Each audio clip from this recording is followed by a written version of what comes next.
We're going to be talking about some anime, Demon Slayer specifically. I brought my friend Travis here. Hey, what's up, guys? So we're going to go over some different questions.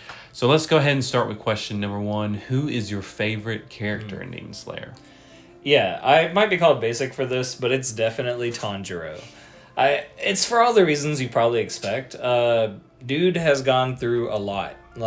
I think in the series, because we see demons dying all the time and character deaths a lot, we start to forget that he starts off the series losing his whole family. He has not necessarily an easy lifestyle, but definitely a family-centric, loving situation going on.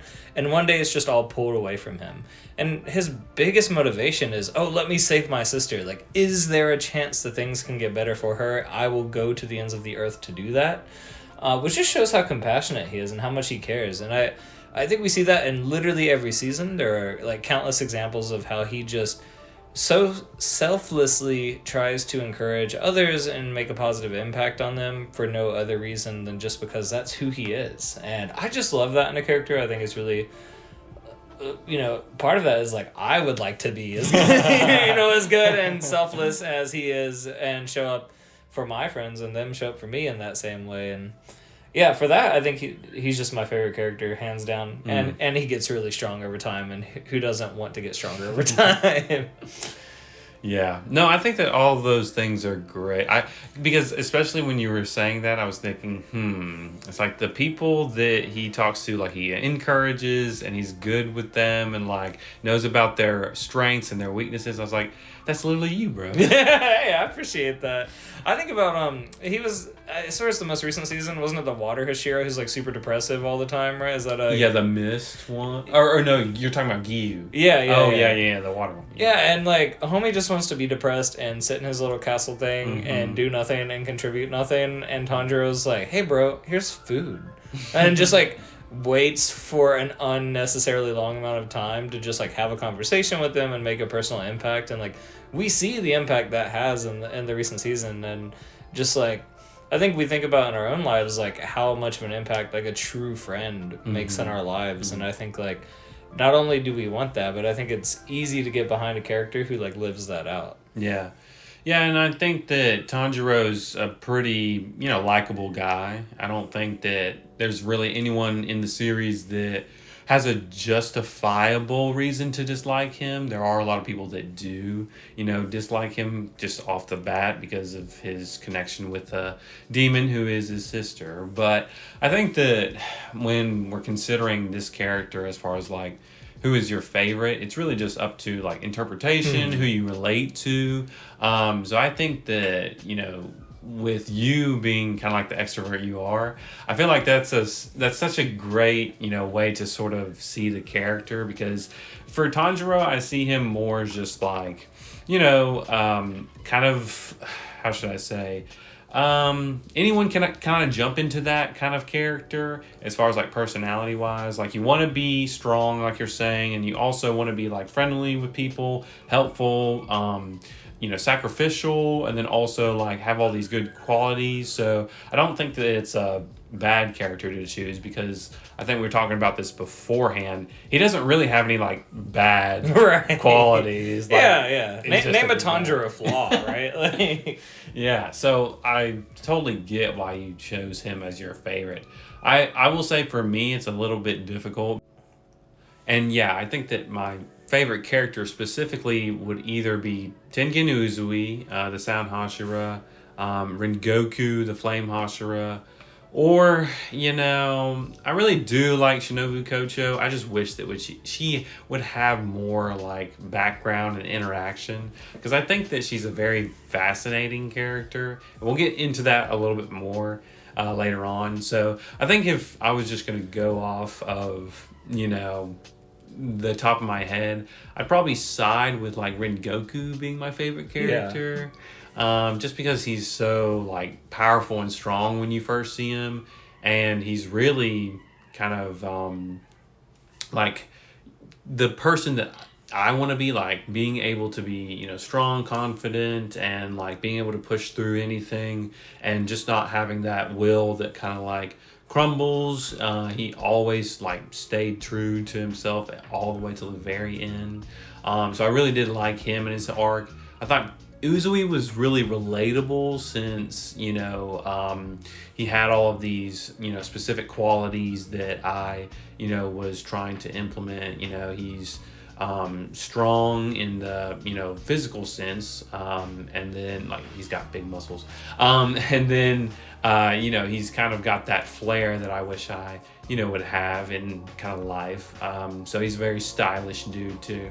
But I think that Uzui had like a great arc as well for the, whole time that he was fighting the demon, and then also came back even though he was kind of beaten and battered. But it wasn't that it was more about his like strength and his like Rengoku is more about protecting people almost, but Uzui was more like, I just kind of want to win for pride's sakes. Yeah, and he's like the only guy who has any success at romantic relationships as well. I think of male or female, and homie ended up with like 3 wives, so like definitely at least 3 times better than the next best in here, right? With the sauce. Yeah. Okay, so why do you think Demon Slayer is so popular? Oh man, I think there's several reasons. What does it take to make a good show? I mean, I think at its core it has to have a good story, something that's engaging. And there are definitely deeper stories, but I think right from the start, when a show starts with tragedy, like we want to see the main character overcome that tragedy, and I think it's a great hook for a show of like, can Tanjiro rise above who he is and become better than he ever thought he could be to, either get the revenge he wants or, save his sister or whatever. And, we're just kind of along for that ride. I think when you combine that with some of the best animation quality you've ever seen in a show, especially some of those fights, like in the, was it the Red Light District arc or the Entertainment District arc, as they call it? Yeah. And then with the Mugen Train arc, some of those fights are just top tier. And, along with just some of the best character designs I've ever seen in a show. A lot... You watch enough anime, a lot of character designs start to look the same, right?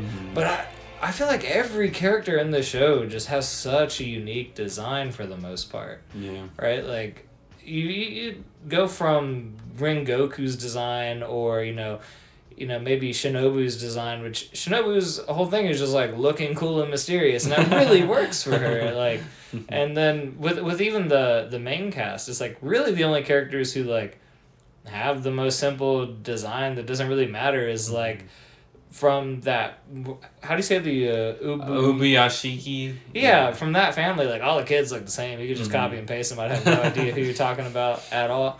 But them being the exception, like everybody else is super unique. Yeah, I definitely agree. You don't normally get a big, huge boar head on the top of a person. Yeah, no, I don't know of any other anime where you get that. Really. Yeah, so I do think that the characters are very distinct, like you were saying, very unique in that aspect as far as like style and ability. Obviously, I think that you kind of hit it as far as the animation goes. I think Ufotable does like incredible work, especially with the scenes that are all about kind of like the hype. And I know that there are a lot of times people don't really like Demon Slayer, especially because of the character development or the lack thereof, or like the solid sort of character writing that we see from other great shows that kind of carry those. So, yeah, I do think that it's the animation specifically that really puts it above, like, everything else. And that's really why people like it so much. But I don't disregard the fact that there are some interesting characters with unique styles and, a good old-fashioned, like you said, tragedy turned, like, trying to save some people and turn Nezuko back into a human rather than having her a demon the rest of life. Yeah, and we'll talk about this idea some more later, but I think the tone of the show is something people can really get behind.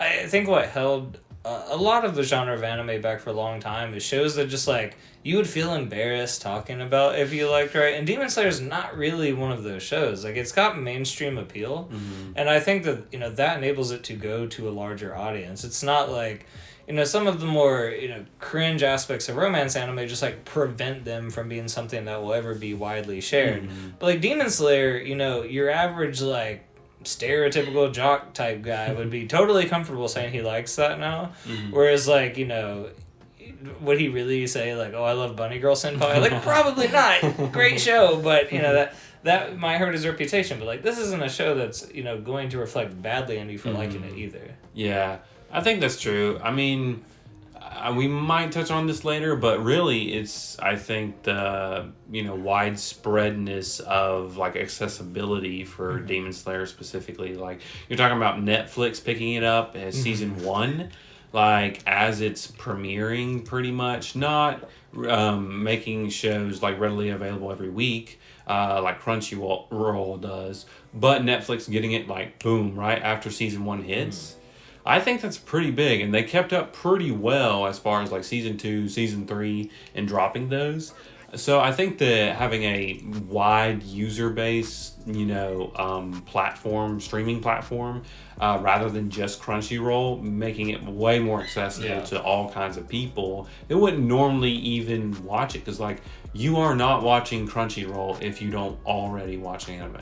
Yeah, 100%. So I think that in addition to just kind of like the success of the movie, the Mugen Train, especially because I know there were a lot of people that had went to go, maybe they saw Demon Slayer and stuff like that, but then they went to go see the movie and it was like, wow, that really kind of blew them away, especially because they had a whole budget to do kind of movie animation style rather than just the simple, week-to-week episodes, which I do think contributes to, like, the success and the popularity. So, especially with all these other movies coming out that are kind of like, unfortunately, kind of like recaps. Yeah. But I think that's another thing, too, is, like, the movies actually meaning something and having something to do with, like, the canon of the story. Because, like, the Mugen Train movie, like, that is canon.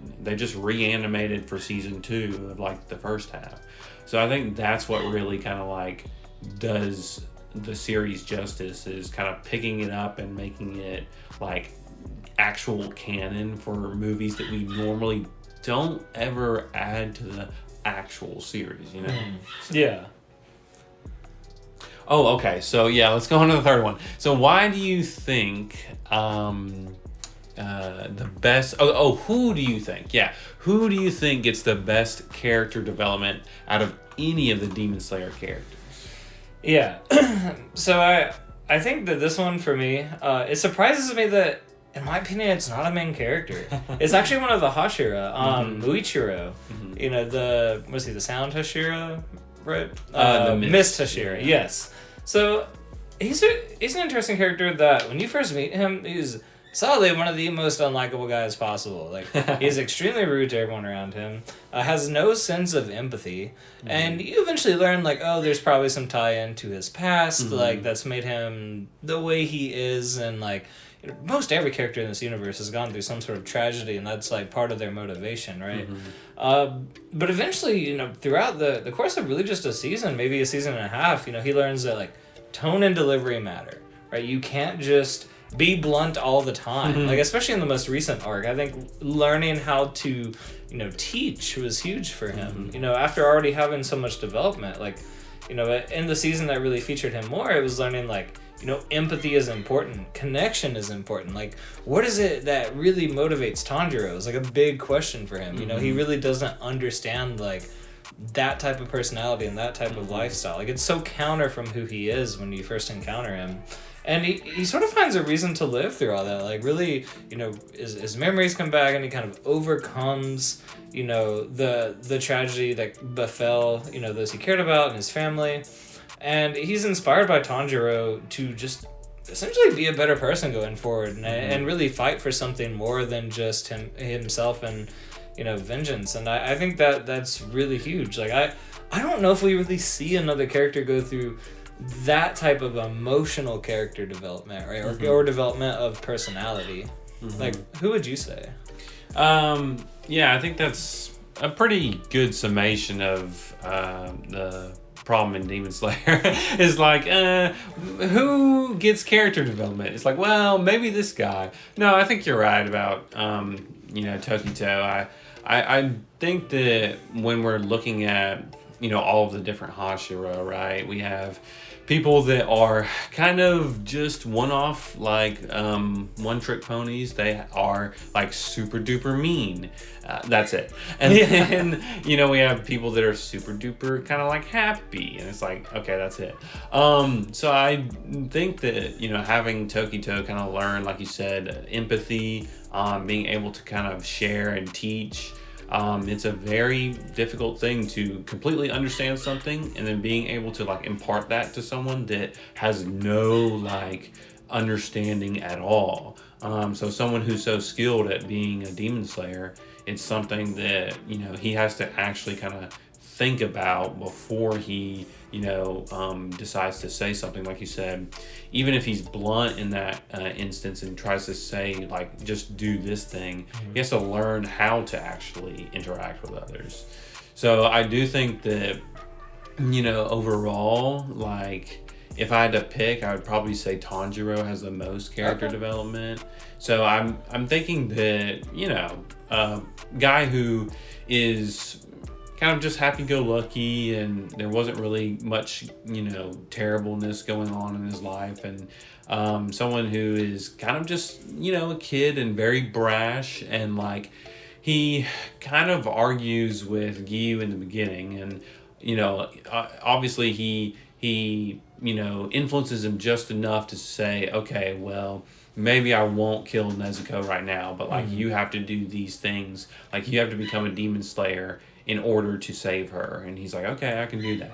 And so in the beginning, we see him as a character who is a little bit naive, and he thinks he can pretty much just save the world. And then he realizes like, oh, I could die at any moment and I'm not that strong really. So then, in a lot of circumstances, he, instead of going like, and in the beginning, he might have gone like full force by himself, but you see tons of times where he's just like, hey, let me support you in this role. Like, let me support you in this way. And he learns how to fight, which is, kind of obvious from the shonen battle arc that he goes through. But really, you see in his Tengen Uzui fight where he's thinking the whole time, okay, like Uzui is stressed out doing this. He's fighting them on two fronts.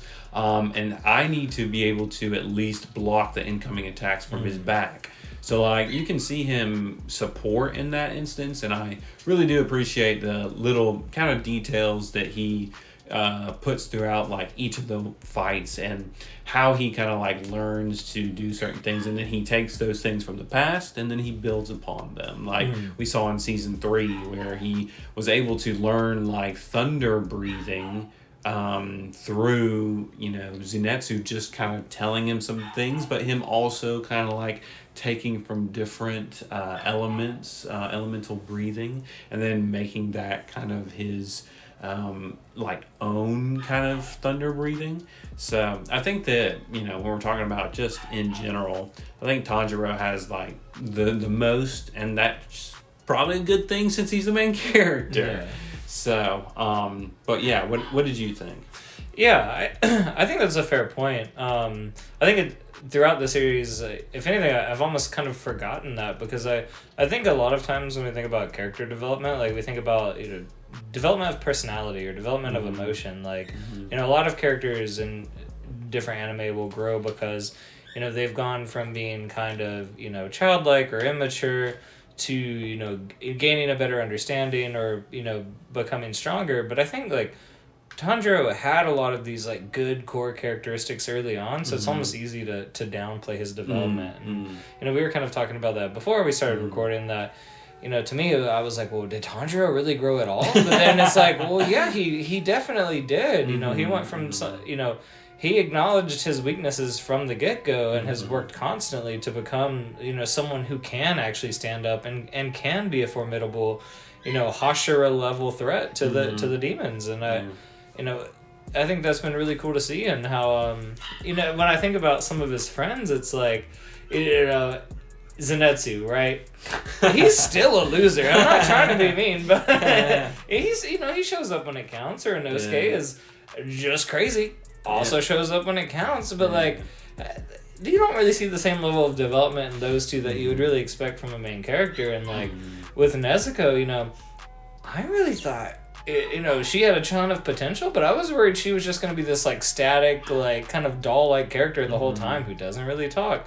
And I think it's been cool with her as well to see like the development over time and how that relationship with Tanjiro, they kind of play off of that, like especially when she kicks him away to go save save the swordsman from the demon. Like huge moment.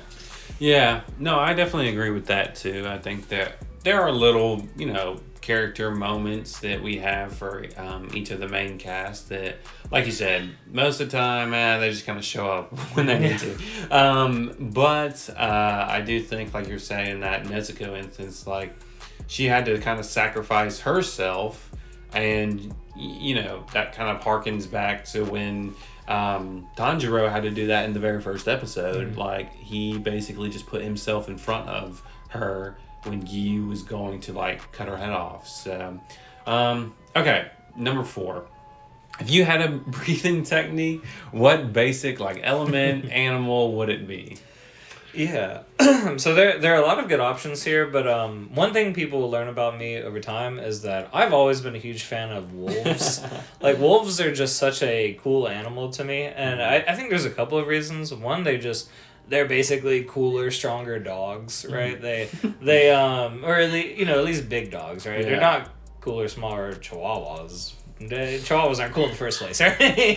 I just like they're kind of pack animals, but at the same time they can like do it on their own. They can they can ride solo for a minute if they need to and be on their grind. Yeah. Apparently the whole like lone wolf thing and like alpha wolf, like those tropes are all myths apparently.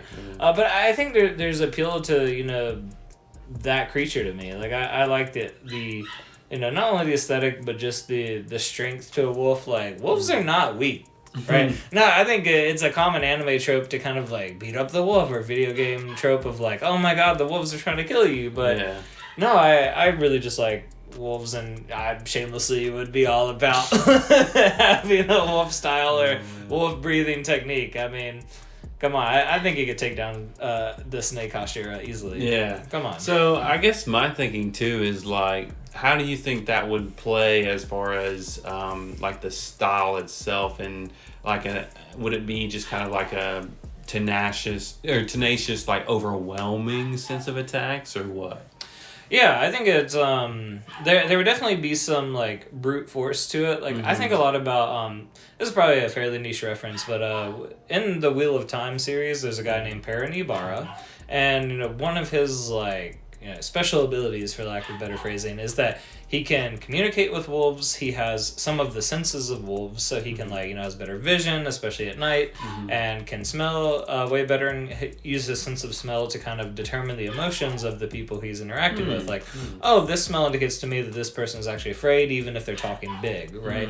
And I think little things like that, I would imagine, would show up huge. And then also just, I think it's a bit of brute force, but I think it would synergize really well with other abilities, which is, I think, sort of, the characteristic of wolves that appeals to me. Is like, it's not necessarily a solo fighter, but like together with others, you're going to get overwhelmed, like 100%. Interesting. Yeah, I think for me, there's definitely like a lot of different things to choose from. Off the top of my head, I think that like the bear, in some instance, like whether it would be the polar bear or something like that. Okay. Because I think that I have some tendencies to kind of like be on my own, so I think that's part of the thing. They kind of like, you don't normally see a bunch of like bears just rolling up on someone. It's usually just one. So I think that one would probably be me. If my personality, I think, is like, if you leave it alone, normally it leaves you alone too. So I think that one kind of rolls with it. And then obviously, I want to have some strength, but I'm probably not the fastest, but like pretty strong with it. So I think some like hard counters, like deflections, and then like one strong like fail swoop most of the time. So I think that. But yeah, let's just move on to question 5 here. How do you think Demon Slayer impacted the medium of anime as a whole? And also, can you talk about the influence it had on non-anime watchers? Yeah, I think this one is really interesting. There were some things I learned from looking this question up before we talked. Like, apparently this really did popularize the seasonal release model. Mm-hmm. Like, I don't think I realized that wasn't really happening before Demon Slayer came along and started making, a whole season into a given arc, mm-hmm. right?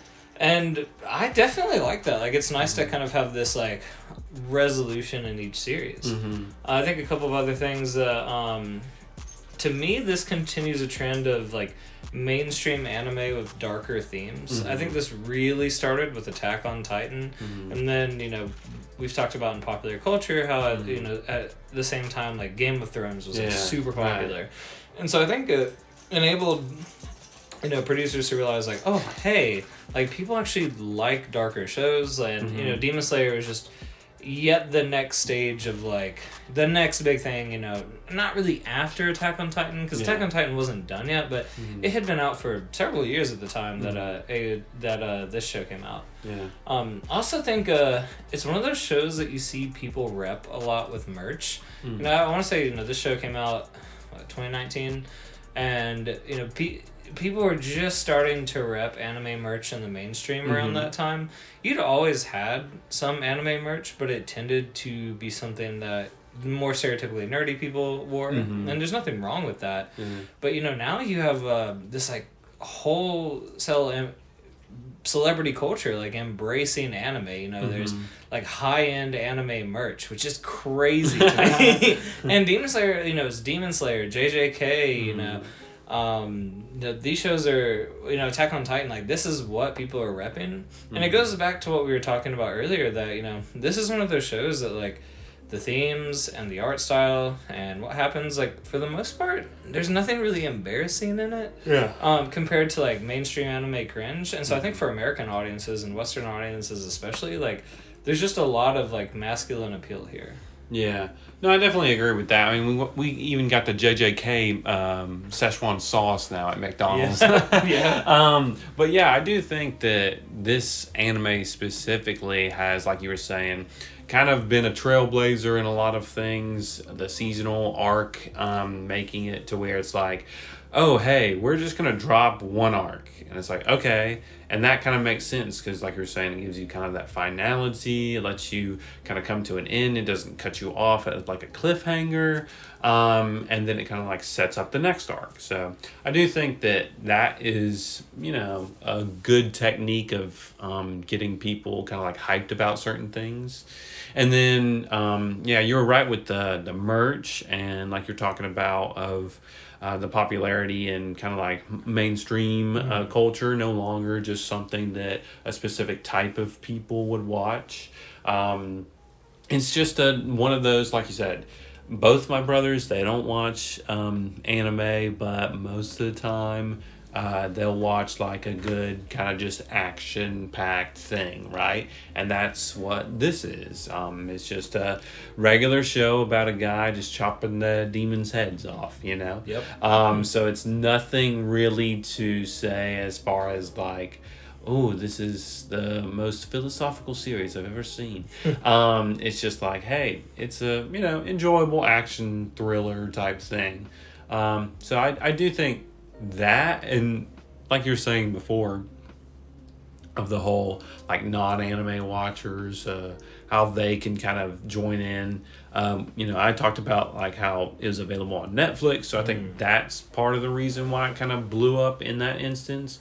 But I think that you can pretty much, like you're saying, introduce it to anyone. Like a normal person, they're like, oh, well, what anime should I watch? It's like, well, You'll probably like this one. It's called Demon Slayer. So as long as you don't mind some blood, most people will be like, okay, yeah, it's not bad. So I think there are a lot of other things anime has to offer, but this one specifically, I think you pretty much kind of said it. So I forgot that I put this question on here. But number 6, who do you think would win in a fight? Tengen Uzui, the Sound Hashira, or Stark from Frieren Beyond Journey's End? All right. I don't know if this is a hot take or not, but it's Tengen, but I think it's close. So I think he's got a couple things going for him, right? Sound breathing techniques and agility, right? So he should have an edge in terms of speed.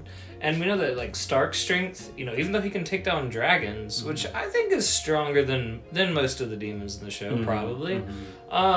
It depends on how you would rank dragon versus top end demon, but there's some competition there. But anyway, I think because he has the edge in terms of speed, and if I'm understanding correctly, like he can read movements through sound, right? Like that's like kind of an aspect of his power. Yeah, possibly. I mean, he's supposed to be attuned to like sound more so than others, especially since he's a ninja. So his like senses are heightened. Yeah, and I think it's like hard to know how Stark's like resiliency would stack into this universe. Like how many punches could he take? But I think he's getting cut to shreds by Tengen. Unfortunately, like he's a strong dude. I think if he landed a good solid blow on Tengen, like it could be competitive. But I think he can't hit him. So I think that gives the edge. What about you? Well, you're wrong. Okay. No, it really depends on the environment, right? So like. I was thinking about this earlier. If they're in more of, let's just say, how Stark fought the dragon, kind of like he just pulled up on it in the open space. Well, I think if that's going to be the case, I don't know how Uzui will kind of get around him. Because I think you're right. I mean, he might have the edge in speed, but I don't know that he would have the edge in like reaction speed. So I think they'd probably be like reacting to the same thing, especially with Stark, pretty much swapping hands with that demon who could basically like be at the level of the Zoltarok spell can the Zoltarok spell was cast at the dude and he basically just barely dodged out of the way. So I think that him being kind of like at that speed of almost kind of like instant magic, not really, but let's just say hypothetically around that. And then I think that when Uzui's coming at him in any sort of direction, it's pretty much a reaction thing. So I think Stark could keep up with them in terms of like combat speed. Maybe not like we see Uzui just literally zooming off super fast against that demon, but as far as like combat speed, I think that he would be kind of on the level, and I think that Stark could, like you were saying, if he lands a good blow, it's pretty much over, because I think he could just chop him in half. I mean, he hit that dragon and just broke its entire claw, and I was like, he's probably pretty strong. So I think he's arguably stronger. I just think like I don't think he's going to be able to hit Tengen. I mean, you saw the speed at which they were fighting in the anime. Like, assuming those scale pretty similarly, I think he's just too fast. Like, I don't think he's as strong as Stark, but like, I don't think Stark will be able to reach him. Yeah, and I think that it plays like heavily into the like atmosphere, kind of like the environment they're in. If they're in like the entertainment district, like Uzui probably has a pretty good advantage and probably wins most of the time. And then if like you're setting out, like I said, in more of kind of open space field, I think Stark would take it. So I think that's where I would like land depends on where we throw them. And I do think that, like you're saying, Uzui has kind of like the tactics, the abilities, especially the ninja, heightened sensibility, all those different things. So I think with that, like you were saying, those taken into consideration, he would win in any sort of instance that he's, got some cover, like housing, downtown area, sort of that way. But I think if you put him in the open, I would would place my money on Stark. So. Okay. Yeah, because I think that's fair. Like, Stark's not going to be able to maneuver through buildings as well. Yeah. But, like, how do you stealthily attack an open field? Like, it's pretty impossible, Yeah. Like, okay, so, number 7. What is your favorite Demon Slayer arc?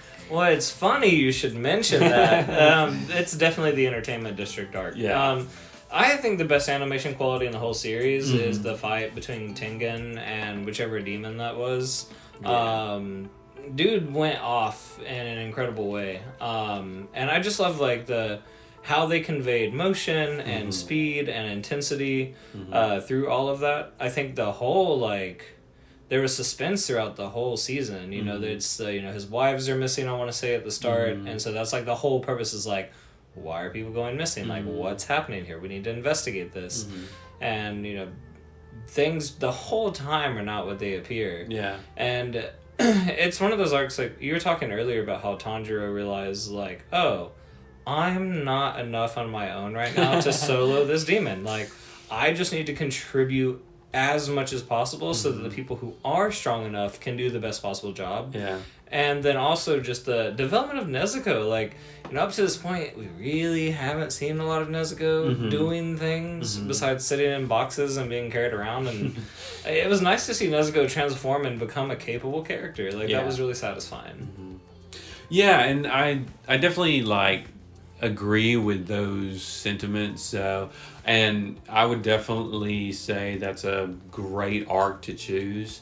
I like the arc specifically because of the fight itself, like you said, and it has a lot of great fights. But if I had to go with my favorite arc, and if I'm allowed to do this, I would pick the movie, the Mugen Train. Oh, yeah. Because I don't know that I would say that, the story was much better than the Entertainment District, but really just that whole, moment where Rengoku's like asleep, in his dreams, and he stops the demon. Like he literally chokes them in his sleep, and then he wakes up just because his like literal willpower is just too powerful. Like it's too inflamed that the demon can't do anything about it. And then they just burn to death, and it's just like, okay, that makes sense for his character.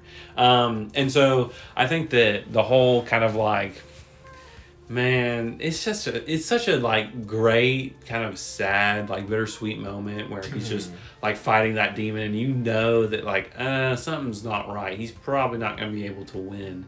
And then like him just kind of remembering his like mom and just saying, hopefully I kind of like made you proud, and I think that specifically is like one of the coolest anime scenes that you normally always think of, the ones where like they win, or like in the finale they beat the bad guy, but like Rengoku didn't beat him, like he just held him off so that people could survive, and that's his job as a demon slayer.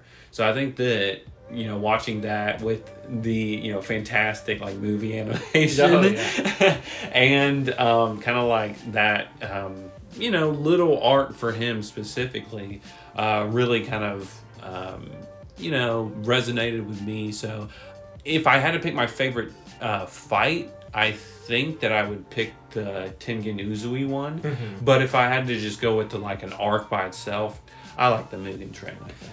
Yeah, and to your credit, I think it may be one of the it may be the most impactful character death in the whole series. Like, you really start to care about him, and you enjoy the like banter he has with the main trio and the main and just some really good movie. I mean, it was impactful for a reason.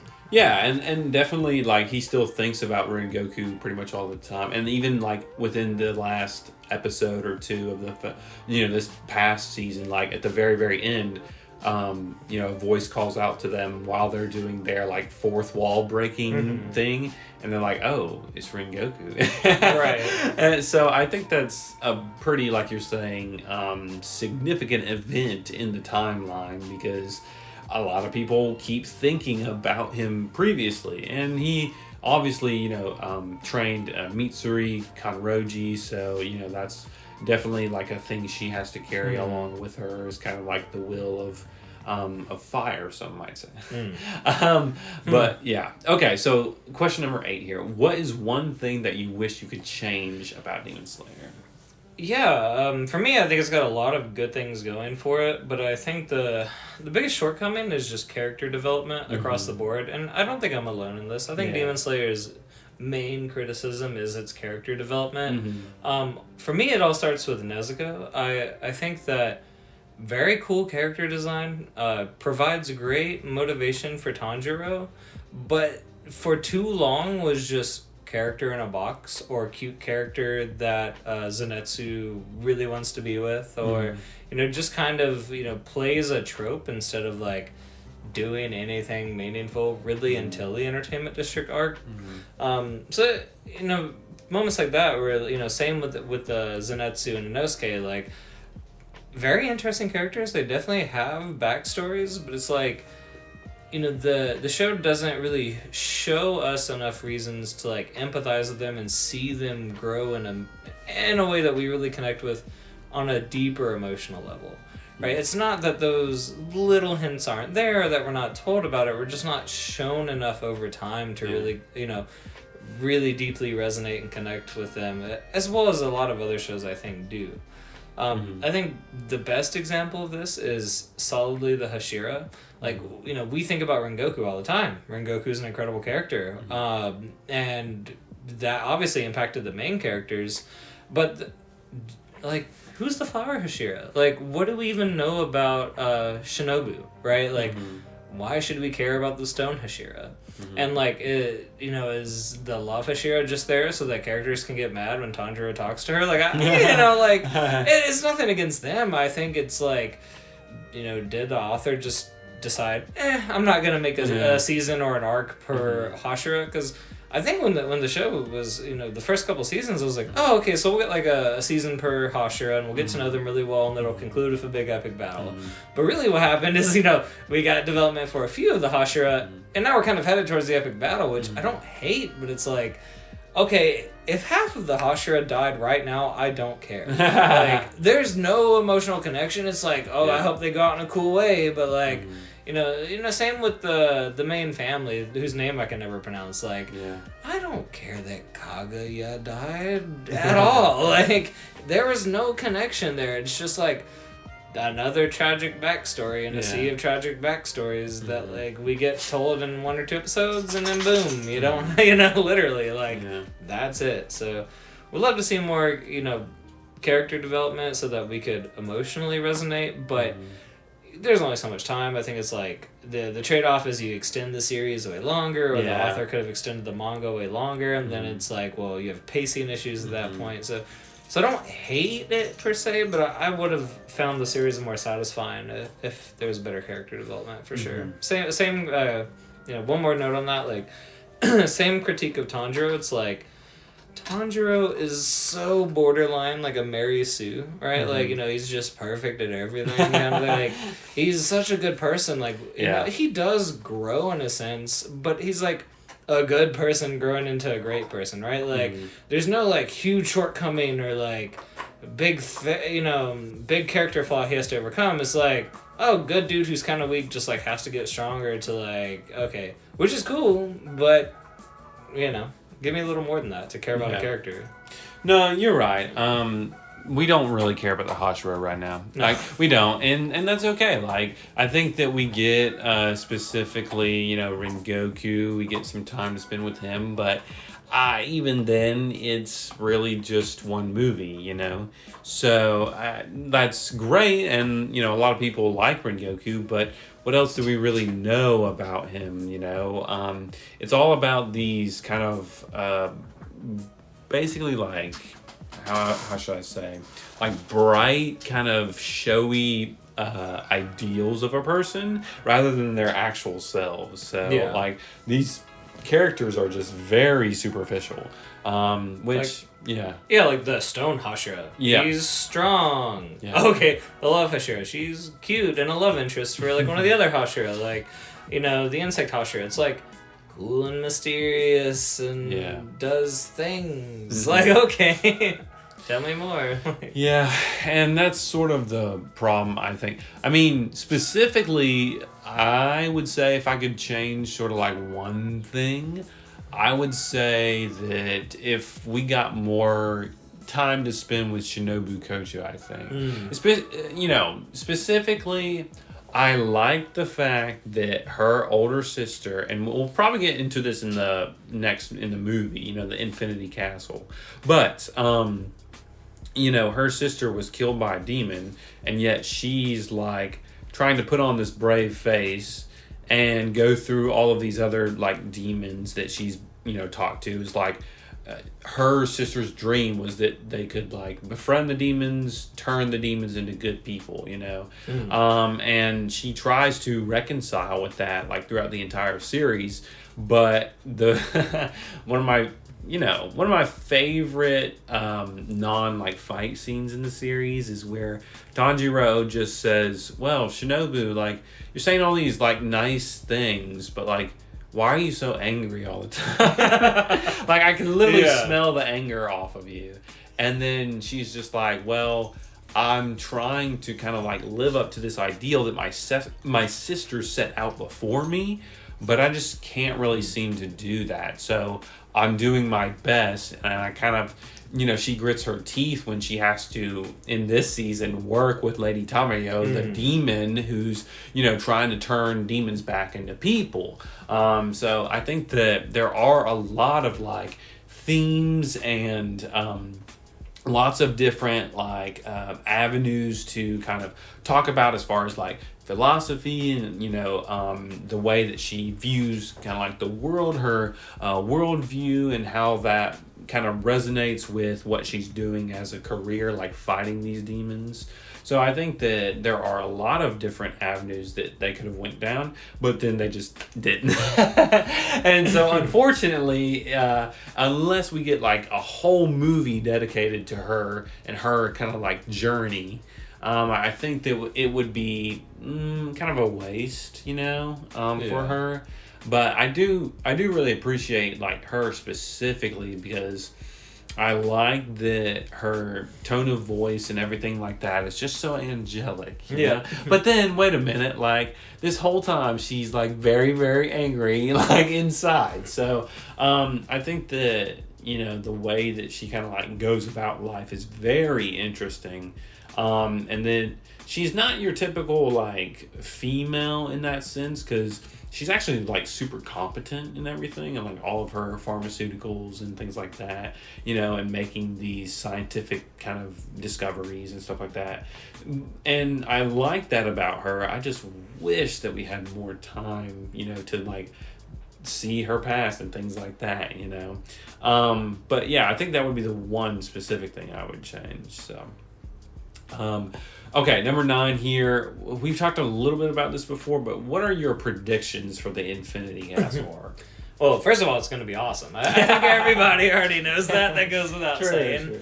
My hot take is I think this is where you start to see a lot more character deaths. Mm-hmm. I think one of the biggest reasons for the most recent arc being so heavily character development focused was that these people are going to die. Yeah. And I'm going to predict right now at least half or more of the Hashira die. Mm-hmm. I think, especially in the fight that was starting to happen there at the end, I think the Stone Hashira gets it first, and then they just start crumbling one by one. After that, I want to say that I think one of Tanjiro's closest friends dies. I think it's most likely Inosuke, but just doing something crazy and going out Blades of Glory style. But, I mean, Zenitsu could be the type to sacrifice himself to really and I think that would be a really satisfying arc for him. Like really going from like kind of this incompetent loser who like falls asleep all the time to being like the guy. Like I think that would be a really satisfying character arc. And this one's probably less surprising, but Tanjiro's gonna unlock some sort of new skill. Like he's just gotta have his like Super Saiyan moment like every season. And I think like he's arguably Hashira level now, but I don't think that's enough to really, save humanity from the demons. And I think he's gotta finally bridge that connection between the characters in the past they keep hinting at, and just really he'll go to the next level, whatever that looks like for him this season. Mm-hmm. No, I think that all of your guesses and predictions are pretty spot on. I did a whole video on this, so I won't talk a lot about it, but I do think that there are going to be some deaths, specifically, like you were saying, the ones that we kind of worked with in this past season. Mm-hmm. Those probably are going to, a good bit of them are going to die. And then, I'm not really sure of how it'll all turn out. Obviously Tanjiro wins somehow fighting Muzan, like you said, whether that be a specific power that he unlocks, if it's the, for lack of a better term, curse mark or whatever it is, Orochimaru, but, either that or just combining all the Demon Slayer breathing styles, into one. And then I think that, there will be a lot of great fights. I don't know that there will really be like a fight that, we didn't really like, especially because, we saw glimpses of the, animation in season 4.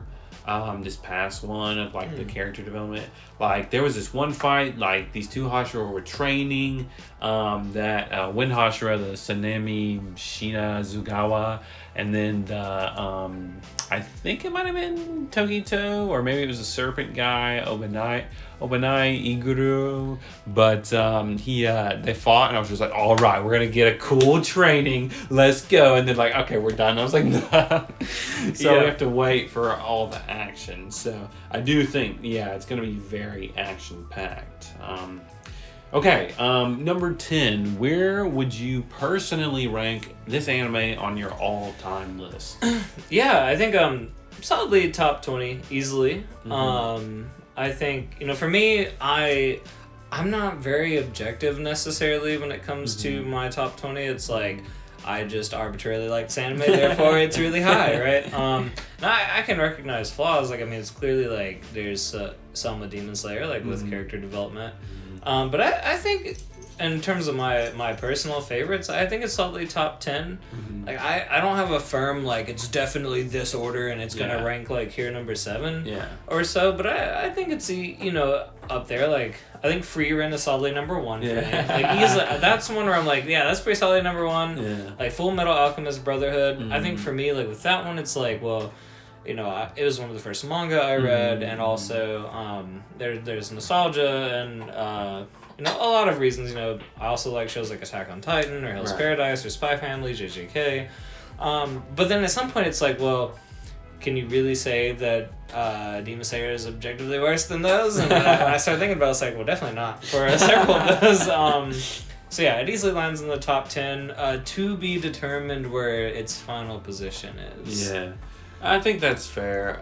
That's a good ranking. A lot of people like this show, so I wouldn't be surprised if a lot of anime fans wouldn't put it in their top 10. Oh, for sure. Mm-hmm. So, for me, I mean, I definitely agree. Like, Frieren number 1, all-time, easy dub. And then, from then on, I'll probably throw in, like, Naruto somewhere for nostalgia purposes. Cowboy Bebop for kind of, like, brevity's sake. Just... number 3, 4, 5, I just kind of like blends together. There are specific top 10 that I would list. But I think that if I really, thought about it, Demon Slayer probably slips in at number 10. Definitely top 15, for sure, 100%. I personally think that it's one of my top 15 anime. As far as like top 10, it's kind of tough because I think that there are a lot of shows that I really do like, I think My Hero Academia beats it as far as like personality. It just kind of like resonates with me a little bit better because there is something a little bit more than just kind of like fighting demons, because there are a lot of good stuff in My Hero Academia, and I have hopefully my brother on to do a whole, spiel about that. So I'll be looking forward to that video. And then I think the Demon Slayer, for a lot of people, like you were saying, it's just going to be in the top 10 because animation's great, like, it's fun, it's action-packed, and there's some really cool characters. I mean, there's nothing really, like we were saying, there's nothing objectively cool and, this is great pacing and great, whatever elements of the story. It just comes together and you're like, yeah, you have fun and you like to enjoy it. So, yeah, what do you think? I also think this will vary. Ranking here will vary a lot based on audience, right? Like, I think men more stereotypically are likely to rank this higher, right? Go figure. Also, mainstream audiences, I think there's appeal that this is a show you can talk about with other people who've probably seen it. Like, it's popular, and therefore, like, shows that are popular tend to rank higher for people, right? Because there's a certain satisfaction in being able to, like, have a shared experience with it. So I think for mainstream audiences, like, this is easily top 5 for, I think, a lot of more mainstream anime watchers. But I think if you've watched a lot of anime, like, even then, like, it's still a top 20. Like, Yeah, I definitely agree. And I think the next question was for, like, specifically objectiveness, maybe. And yeah, I think that you kind of pretty much summed that up a little bit, and you can talk about that more. But for me, when I'm thinking, like, objectively high-ranked anime, I don't know. I mean, I think top 20 would be fair. Like, if you had a top maybe 25 like list of anime of all time objectively, I don't think that I would put My Hero objectively up there. I think Demon Slayer kind of ekes in as far as like pretty fantastic animation that objectively puts it above other things. Like, My Hero's not putting anything on Demon Slayer as far as animation goes, but I think that there are a lot of great anime out there that it would be tough, but I think I could objectively rate it within the top 25, I think. Yeah, it's funny. I think looking at my anime list right now, like, I don't even see Demon Slayer just at a glance in the top 40 or so, but I don't know the Japanese name offhand. Like, I think it's Kimetsu no Yaiba. Right. So Kimets. Okay, so people have it down at 47. That's a hot take for me. I mean, it's still got a great star. There are some movies in here, by the way. Okay, that's fair. Yeah. Yeah, I see Kimi no Nawa, and yeah. So maybe in the top 30 or something. Yeah, just purely anime. But they've got Bocchi the Rock ranked over this, and I don't know if I would agree with that. Well, I mean, there are a lot of times my anime list does certain things, certain ways. I mean, if you go to the most popular list, Demon Slayer is probably in the top 10, if I'm not mistaken. Because we're looking at specific scores in that section. Right. So when you just average it's number together, 6, yeah. That's fair. Okay, that makes more sense. But what does that mean, Like, specifically in my anime list, it's kind of a, how should I say, like a mixed bag. Because you've got all these really, really high-ranked animes. 10,000 people has reviewed this. Right. It's like, okay, well, this one has 4 million people saying it's just as good. So, like, do I really trust 10,000? And I think that it depends. Like, something like FMA's been around for, at this point, almost 20 years. Not really, but, whatever. Around 15-something years. So, yeah, I think it's been 20, at least with the manga. Like, April 2009 is when season 1 came out, yeah. So, when you put that as far as, like, the top, it's like, okay, well, people have had almost 20 years to kind of debate over this, Right. And they've just kind of already said, yeah, it's number 1, just put it as number 1. It's like, okay, whatever, and that's fine with me. I don't care. But specifically, if we're talking about, scores, I think Frieren still is barely the top number one. Just by rating it on Mal, it still only has 800,000, so not even half what FMA has. So yeah, in a strange way, Frieren might still be underrated. Only because, I think, but we know how good it is, and people who watch a lot of anime know how good it is. But it's definitely one of those series that hasn't really hit the mainstream yet. I mean, we're looking at 850,000 reviews versus FMA having 3.4 million nearly. Or even Steins Gate, which feels kind of obscure to me, has 2.6 million reviews. How? Who's watching Steins Gate? Well, yeah, we could go into a whole My Anime List thing, especially because, Steins Gate is more of the otaku kind of, whatchamacallit, message board people. Yeah. That show is about that, literally about that. So, people that enjoy that message boards and things like that with anime, that's their favorite thing. So they just go and review that as number one. Right. And it's been around for now 13 years. So I think that specifically is, and it's a very anime series. Right. You got the maid cafe in it. You got the, tsundere girl in it. So it's pretty much all the tropes you could want in an anime. Yeah. It's how La La Land really appeals to Hollywood types, right? Yeah. This is clearly one of the best movies. Yeah, that's a good comparison. So, like I said, it's all in how the ranking system is, but it's a good general looking at Demon Slayer as far as popular anime, the most popular, and it's still rated very highly, so especially season 1, so it's top 10, basically. So for us, we're putting it, I'm putting it somewhere in the top 25 objectively anime of all time, I think. And then you were thinking what? Yeah, I think it's top 20. I don't really know where it ends up. Mm-hmm. I think if I start getting objective, I think it's in the 10 to 20 range. Yeah. But still, even being in the top 50 of all anime of all time is incredible. Yeah, that's awesome. Yeah, I definitely agree with that. Okay, so for question number 12 here, is there some deeper meaning to this series, you think, or is it really just about the action and character designs? Yeah, I definitely think it does have deeper elements, right? We talked about it starts off with tragedy and loss. Mm-hmm. There's a huge family element to it. Mm-hmm. There's kind of this redemption arc to, can he save the sister? Mm-hmm. And is there hope for humanity? But it doesn't really spend too much time dwelling on this. Mm-hmm. It's just a lot of action and joke cracking and it's kind of that action movie-esque experience for anime watchers. Mm-hmm. And that's not a bad thing. I think it does what it does really well.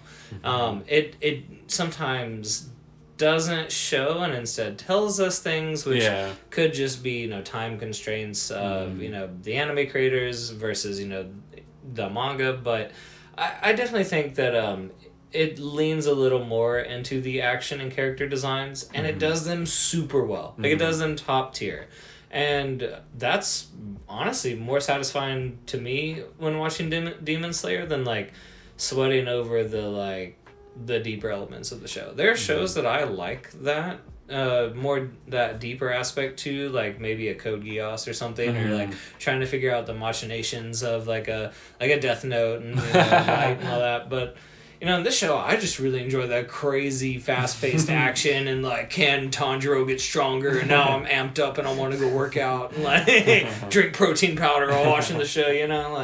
That's what really does it for me, and I think that's part of the appeal.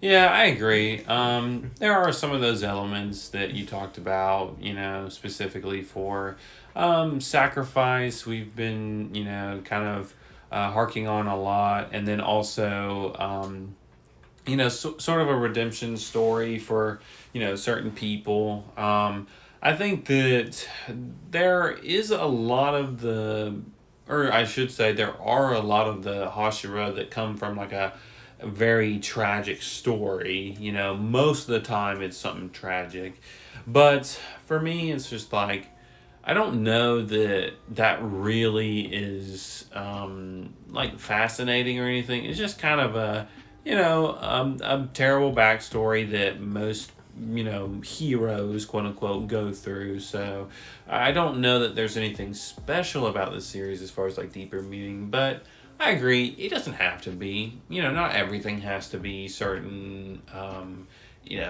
philosophical rating of, did they talk about the long-term impacts of this specific trauma to them. It's like, it doesn't really matter. I don't think it has to be in that instance. I do think there are some good themes in there, like we're talking about.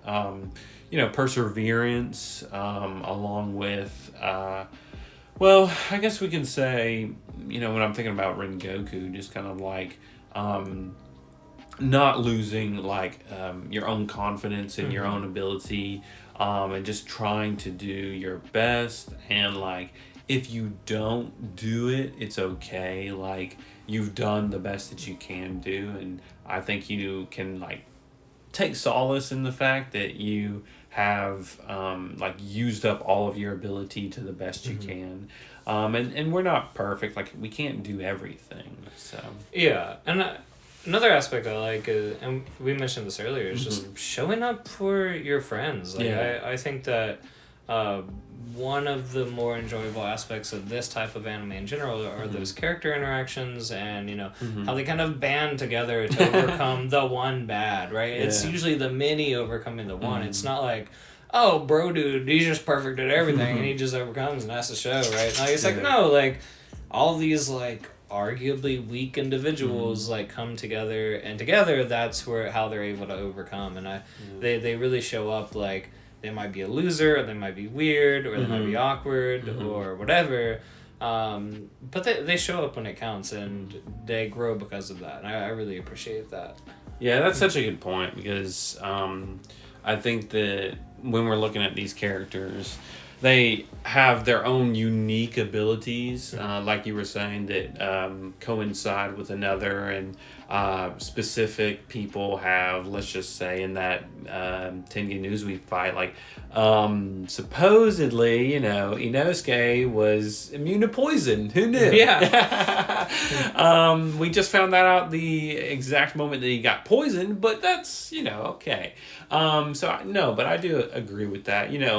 There's something to be said about like unique displays of teamwork, and thinking ahead, as well as cooperation, supporting, like you said, your friends in tough situations, and a lot of that comes from, like you were saying, the empathy, right? And like being able to kind of see what a person is going through and struggling, but then also like being able to counter it. So I do think that there are some good lessons to learn from Demon Slayer if we wanted to talk about some deeper things, if we really got into it. Do we have a last question, or is that the last one? No, that's it. Yeah. Okay. Well, I think that as far as like the Demon Slayer kind of how should I say, like mass phenomena goes, I'm thankful that it gave people a chance to like watch anime that normally wouldn't. What do you think?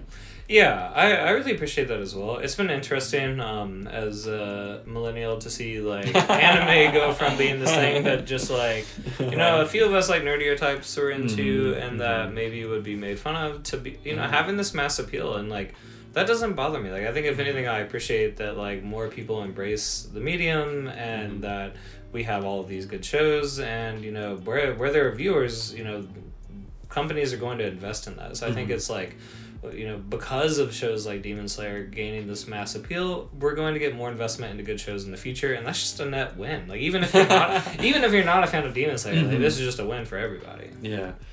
Yeah, I totally agree. Well, I'll be linking some videos in the description, and also at the end, I'll be linking Travis's channel as well. Did you have anything that you want to say before we go? Yep, feel free to just connect with me on YouTube or at Travis Vaught Art on Instagram, TikTok, and anywhere you're on social media. Okay, awesome. Well, thank you so much for coming on the show today. Yeah, thanks for having me. Of course. All right.